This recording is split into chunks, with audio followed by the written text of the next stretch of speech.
நாலே 4 முந்திரி பருப்பு தான் இருந்தது. மற்றதெல்லாம் வேர்க்கடலை தான் இருக்குது. மணி 5 ஆக போகுது. வேலைக்கு போனவளை இன்னும் ஆளை காணோம். இந்த பசங்களாம் ஸ்கூலில் விட்டு வந்துருங்க. எத்தனை தடவை தான் அவட்ட சொல்கிறது, வேலைக்கு போனால் பசங்க ஸ்கூல்லேருந்து வரதுக்கு முன்னாடி வீட்டுக்கு வந்துடணும்னு சொல்லிட்டு. இன்னைக்கு லேட்டாக தான் வரட்டும், அப்புறம் இருக்கு அவளுக்கு. இது வேர்க்கடலை தான் நிறைய இருக்குது, நமக்கு வேணாம், எடுத்து வச்சிடலாம். கொள்ள கூட இல்லை கட்சி சாப்பிட்றதுக்கு, அப்புறம் ஜீரணமாக போயிடும்.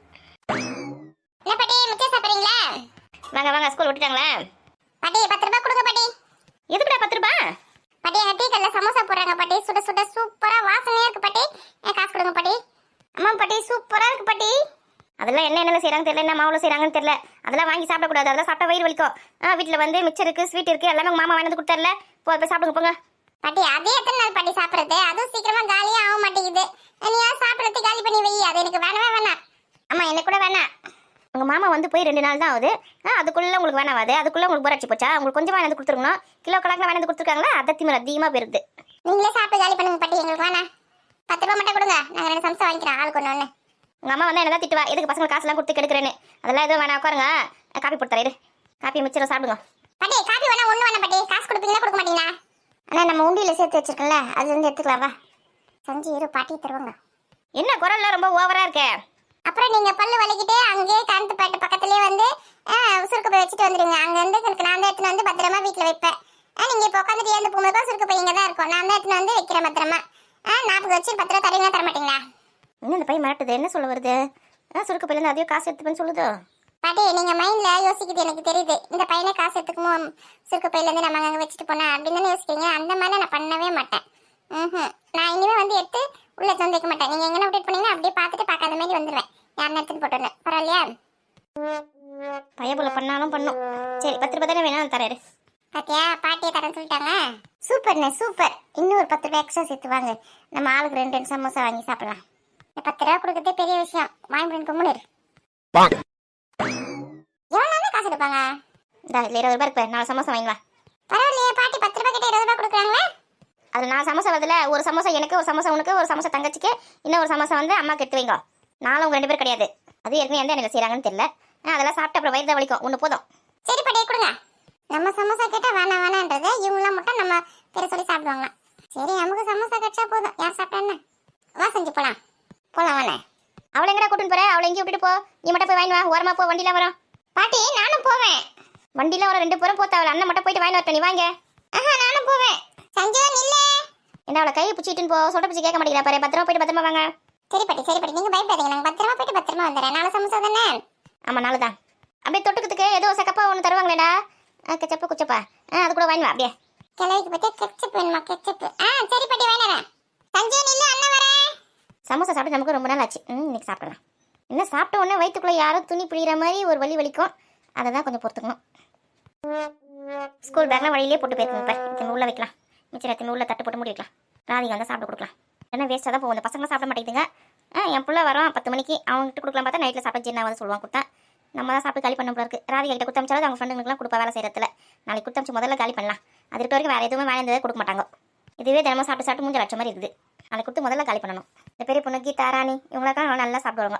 சரி பேக்கில் எடுத்துன்னு உள்ள வைக்கலாம். 5 மணிக்கெல்லாமே பனி போய் ஆரம்பிச்சிடுது. குளிர்து மச்சிடு ஜில்லுன்னு. உள்ளே போய் உட்காரலாம். ராதிகா வந்தாலும் காப்பி போட்டு தருவா, குடிக்கலாம். நம்மளே போட்டு வைக்கலாமா? சரி போட்டு வைக்கலாம். பாவம் அவளை வேலைக்கு போட்டு தானே வரேன். நம்மள வீட்டில் சும்மா இருக்கிறா, போட்டு வச்சா சுட சுட வந்து குடிப்பா. ஏண்டி எதுக்கு நெல்லை வேணாந்தீங்க? அக்கா நான் வேணாம்லக்கா, பெரிய பொண்ணுது. அவள் இன்னைக்கு வேலை செஞ்சுக்கான கூலி வந்து பணமா வேணாமா, நெல்லை கொடுங்க சொல்லிட்டு வேணாந்துக்கிறா. நான் கூட ராமசாமி தாத்தா 2 மூட்டை 3 மூட்டை கொடுக்குவோன்னு பார்த்தேன். இத்தனோண்டு கொடுத்து அமைச்சிருக்குது. ஏண்டி இந்த நெல் எடுத்து முன்னாடி பண்ண போகிறேன்? அக்கா இது வந்து மருந்து போடாமல் செஞ்ச விவசாயத்தில் செஞ்ச நெல். அதனால இதை எடுத்துன்னு போயிட்டு நல்லா நைட்டு ஃபுல்லாக வேக வச்சுட்டு காலையில் காய வச்சு நல்லா குத்தி உடலை போட்டு அந்த உலக்க போட்டு நல்லா குத்துன்னு குத்தி அதுலேருந்து அரிசி எடுத்து சாப்பாடு வடித்து நாளைக்கு சாப்பிட போகிறேன். ஓ இன்னைக்கு நெல் எடுத்துகிட்டு போயிட்டு அதை வேக வச்சு அரிசியாக்கி நாளைக்கு சமைச்சு சாப்பிட போறியா? ஆமாக்கா இதில் சாப்பிட்டா தான் நல்லா டேஸ்ட்டாக இருக்கும்னு நினைக்கிறேன். ஏண்டி நெல் வந்து உடனே அறுத்து உடனே செய்யக்கூடாதுடி, நல்லா பழகணும்டி. ஒரு 6 மாதமாவது நல்லா பழகிச்சுன்னு வச்சுக்கேன், அரிசி நல்லா இருக்கும். அந்த அரிசி வந்து நல்லா நின்று வேகுது சாதம் அப்படி சொல்லுவாங்க பார்த்தியா? அதுக்கு வந்து நெல் வந்து நல்லா பழகணும். கொஞ்ச நாள் வீட்டில் அப்படியே வச்சுருந்துட்டு வேக வச்சு அப்படியே வச்சிரு. அதுக்கப்புறமா இடிச்சு இன்னொரு நாளைக்கு செய். அப்படியா? உடனே செய்ய முடியாதா? உடனே செய்யதான் செய்யலாம். என்ன சாதம் வந்து கொஞ்சம் குழஞ்ச மாதிரி இருக்கும், அவ்வளோதான். குழஞ்சின்னு போதுக்கா, நல்லா டேஸ்ட்டாக இருக்குல்ல, அது போதும். ஏம்மா இப்படியே பேசி நின்றுங்க வச்சுக்கேன், என் மாமியார் என்ன சண்டை போட போகுது. பசங்க ஸ்கூல் விட்டு வந்துட்டு இருக்குங்க, என்ன அமக்களை மணி இருக்குங்க வீட்டையா என் மாமியாரையும். ஆமாடி இந்த பசங்க கூட காலேஜ்லேருந்து வந்துட்டுருக்குங்க. ரெண்டா முடியை பிடிச்சி இழுத்துங்க, அடிச்சுங்க, சண்டை போட்டுங்க.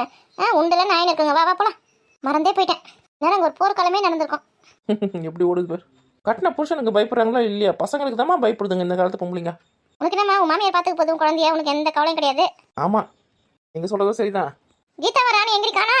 அவங்க தான் போய் பசங்களை ஸ்கூல்லேருந்து கூட்டின்னு வரணுமா, அதனால முன்னாடியே கிளம்பி போயிட்டாங்கக்கா. நீ பார்க்கவே இல்லையா அவங்கள? நான் கவனிக்கவே இல்லையடி. குனிஞ்சி நல்லா அறுப்பா இருந்ததில்ல, அவங்க அப்பயே கிளம்பி போயிடுச்சுங்க. பொறுப்போட இருந்தால் சரிதான்.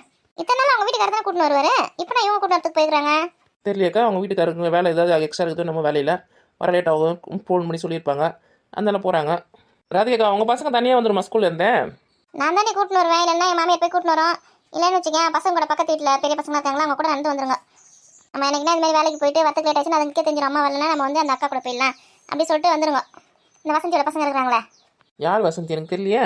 பரிமளா வீட்டு பக்கத்தில் இருக்கடி, அவங்க பொண்ணு கூட சதீஷ் படிக்கிற ஸ்கூலில் தானே படிக்குது. 8வது 9வது படிக்குது. அந்த பசங்க கூட தான் வந்துருவோம். அப்படி அந்த வசந்தியா?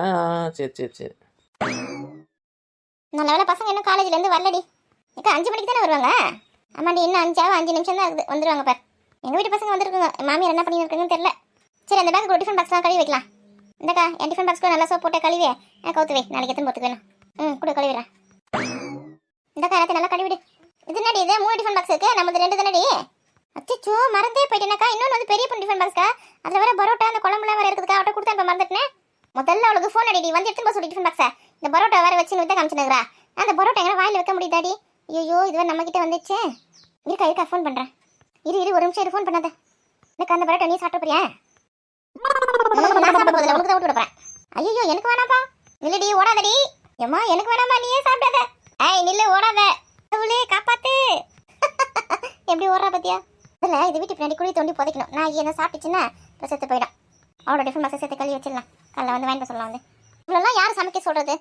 சமைச்சு இந்த மாதிரி மாவெல்லாம் வேஸ்ட் பண்ணி எண்ணெல்லாம் வேஸ்ட் பண்ணி சிக்கனு குழம்பு எல்லாத்தையும் வேஸ்ட் பண்ணி வச்சிருக்கிறா. அவங்க மாமியார் அழகாக சமைச்சு தராங்க. சாப்பிட்டோமா, ஊர் சுத்தணுமா, வேலைக்கு போகணுமான்னு இல்லாமல் தேவையில்லாத வேலைலாம் வேறு பத்தனத்துக்கு அவங்க நாத்தனாருக்கு வேறு சொல்லிக் கொடுக்குறேன்னு சொல்லிட்டு இந்த மாதிரி அமக்கலம் பண்ணி வச்சிருக்கா. மட்டும் நம்ம கூட சொல்கிறோம். நமக்கு கல்யாணம் ஆகும், நம்ம கூட சமைக்க தெரியாது. நம்ம மாமியார் தான் சமைச்சு போடுவாங்க. அதுக்கப்புறமா அவங்க ஒன்று சொல்லி கொடுத்தாங்க. ரசம்னா எப்படி வைக்கணும், சாம்பார்னா எப்படி வைக்கணும், சாதம் இந்த பக்கத்தில் வடிக்கணும் அப்படி சொல்லி கொடுத்தாங்க. அம்மா வீட்டில் இருந்த வரைக்கும் நமக்கு வந்து அம்மா சமைச்சு போடுவாங்க. நம்ம இந்த சாப்பாடு விஷயத்தில் போய் தலையிட மாட்டோம். சமைக்கிறது எப்படின்னு கற்றுக்கவே இல்லை. அந்த மாதிரி தான் இருக்க பெரிய பொண்ணு. ஆனால் கல்யாணம் ஆகி 5 வருஷம் ஆகுதுன்னு நினைக்கிறேன். இன்னும் சமைக்க கற்றுக்காமல் இருக்கிறா. அவங்க மாமியாரே செஞ்சு போகிறாங்க. நல்ல மாமியார் தான். எல்லாருக்கும் இந்த மாதிரி மாமியார் அமைஞ்சிருவாங்களா என்ன? இல்லை, நம்ம வீட்டில் 2 இருக்குது பார்த்தியா, அதுங்களுக்கு சமைக்க சொல்லி தரணும். இல்லைன்னு வச்சுக்கேன், போகிற இடத்துல இந்த பெரிய பொண்ணு மாதிரி தான் அமக்கலம் பண்ணி நிற்பாளுங்க. நல்ல மாமியாராக வந்தால் தப்பிச்சிருவாங்க. இல்லைன்னா என்ன பண்ணுறது, சண்டை தான் நடக்கும் வீட்டில். இப்போயே வந்து மீன் குழம்பு வைக்கிறது எப்படி, கார குழம்பு வைக்கிறது எப்படி, சாம்பார் வைக்கிறது எப்படி எல்லாமே சொல்லி தந்துடும். கூட மாட ஹெல்ப்பரை மாதிரி வச்சுக்கினேன். வெங்காயத்தை கூட இதை வதக்கு, இதை தாலி அப்படி சொல்லி கொடுத்து அப்படியே சமையல் சொல்லி கொடுத்துடணும். கிட்டே வர மாட்டாங்க. என்ன தான் படித்தாலும் சாப்பாடு சாப்பிட்டு தானே ஆகணும், சமைச்சு தானே ஆகணும். மற்றவங்க சமைச்சு போடுவாங்க, சாப்பிடுவாங்கன்னு இருக்கலாம். இது வந்து ரொம்ப தப்பான விஷயம். என்ன தான் படிச்சிருந்தாலும் சமைக்க கற்றுக்கணும். நம்ம சாப்பிட்றதுக்காக நம்ம சமைக்க கற்றுக்கணும் இல்லையா? அப்போ தான் ஆரோக்கியமாக சாப்பிட முடியும். பணம் இருக்குது சொல்லிட்டு ஹோட்டலில் வாங்கி சாப்பிட்டு உடம்பை கற்றுக்க முடியும். நம்ம கையால் ஆரோக்கியமாக சமைச்சு சாப்பிட்டு நம்ம ஆரோக்கியமாக இருக்கணும். முதல்ல 2 பேரும் காலேஜ்லேருந்து வரட்டும். நைட்டுக்கு சமையல் அவங்க தான் செய்ய சொல்லணும். பக்கத்துலேருந்து பார்க்கலாம் என்ன பண்ணுறாங்கன்னு.